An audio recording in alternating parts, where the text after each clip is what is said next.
Hello guys, ఈరోజు అయితే మార్నింగే విజయనగరంలో బయటకెళ్దామని చెప్పి స్టార్ట్ అయ్యామన్నమాట. ఇంకా వెళ్ళేటప్పటికి క్లైమేట్ అయితే చాలా బాగుంది.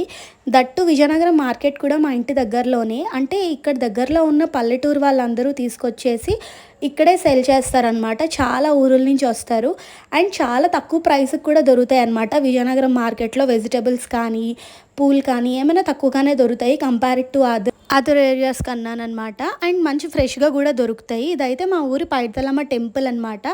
మేము అదే దారిలోనైతే వెళ్తున్నాము. ఇది మూడ్లాంతర్లు. ఇంక దీని దగ్గరలోనే కోట అయితే ఉంటుంది. కోట అయితే పూర్తిగా చూపించాలంటే ఒక 5 మినిట్స్ 10 మినిట్స్ వీడియో వస్తుంది. అందుకని చెప్పి నేను చూపించట్లేదు. అంటే only outer surroundings, inner surroundings కూడా కాదు. అండ్ మేమైతే విజయ డయాగ్నోస్టిక్స్కి వచ్చాము. వైజాగ్లో ఉండేటప్పుడు టెస్ట్ చేయించుకోవడం కుదరట్లేదు, బ్లడ్ టెస్ట్ అని చెప్పేసి విజయ డయాగ్నోస్టిక్స్కి అయితే వచ్చానమాట. అక్కడ ఉంటే వర్క్స్ వాటి వల్ల అంటే రోజుకి పోస్ట్పోన్ చేసుకోవాల్సి వస్తుంది. సో ఇక్కడైతే ఖాళీగానే ఉన్నాను కదా, మార్నింగ్ కూడా ఏ వర్క్ ఉండదు, ఫాస్టింగ్లో ఇవ్వచ్చు అని చెప్పేసి టెస్టులకి అయితే వచ్చాము. హార్డ్లీ 5 మినిట్స్లో అన్ని టెస్టులు అయితే అయిపోయినాయి. అంతే ఈ వ్లాగ్. Thanks for